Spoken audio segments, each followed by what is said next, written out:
Lopunny. Yeah, that's right. I got your attention. Today I played Pokemon Scarlet and Violet for the first time, and so far it has been an experience.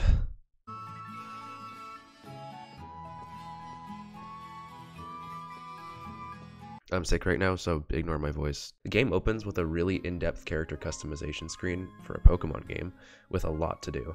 After spending a little too much time on the personalization menu, we spawn into our home, and immediately, to my dissatisfaction, this little is here. We walk towards the kitchen to meet our mother, and this fossil walks into my house, who immediately tells me to go to my room. Like, who are you? So, I grabbed my hat and bag, and he took me outside to walk with my starters? I don't see the point, but I guess oh my god, this is the greatest moment of my life. Anyways, me and the boys walked over to my neighbor's house, and it's time to select my actual starter Pokemon. I completely neglect Quaxley and Fuecoco in favor of the vastly superior choice. Sprigatito. I decide on the name Persephone for Sprigatito because grass, biology, goddess of vegetation, Much like every other Pokemon game, it's time for our first battle.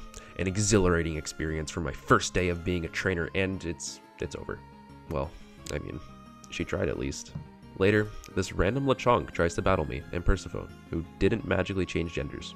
Despite what anyone else will say, I didn't realize after the first battle that Sprigatito was male, and the nickname I gave it made no sense. And despite what anyone says, I didn't have autosave on, causing me to have to restart the game and soft reset 10 times to get a female Sprigatito. And despite what anyone else says, replay up until this point. Persephone slaughters nearly an entire population of Lechonk because we were also looking for yet another female so I can name my hog Pokemon Peppa. Peppa ends up sniffing out this random legendary Pokemon just hanging out on the coastline who completely misses the sandwich we were trying to feed him, and it just magically disappears. Remember when your parents said not to follow strangers? Yeah, well, this guy leads us into a cave and gets us into a gang war with a bunch of little dogs, and this big dog really did not let it slide.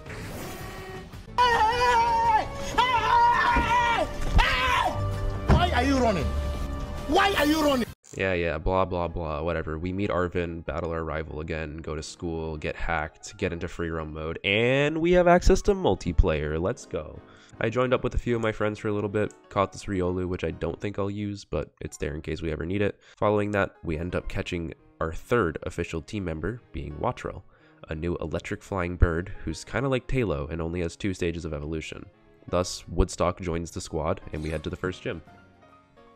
It's important now that I mention my own self-imposed challenge for this run. In gym battles, I have to match the gym leader's number of Pokemon, kinda like in the anime. During the gym challenge, where I move a big olive or something, Sprigatito evolves into Florgado, so Persephone gets a power-up. Luckily, the first gym leader uses 3 Pokemon, so we're able to bring the whole team into this battle, although Wattrel literally ate the entirety of all of her bug Pokemon. I even terastallized just to make her feel better about herself, but that loss was kinda rough either way. I forgot to clip it, but on our adventures between the first and second gyms, my friend assisted me in finding a Tinkatink, which is a Pokemon I wanted badly, and named after Harley Quinn because her last stage has a big hammer. I don't know, man, I'm running out of ideas. If I'm being honest, I didn't really care for the Titanmons or the Team Star story all that much, so I immediately arrived at the second gym.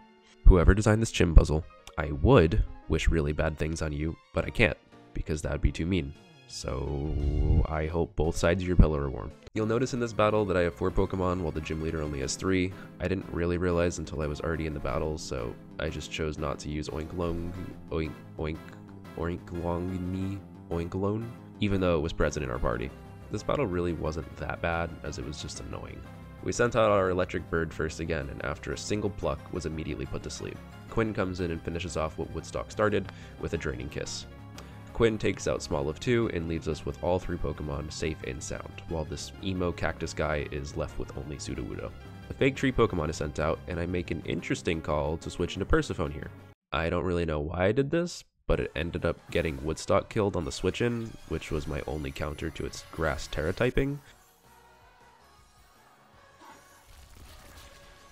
But after a long back and forth of trading hits from Quinn and Sudowoodo, we ended up coming out on top, earning our second gym badge. Thank you guys for watching the video. I haven't done a Pokemon video in a while, but I've been wanting to for a while. I'm sorry this was kind of short. I'm working on this really fast, but I do plan on doing a part 2. That's it. Go away.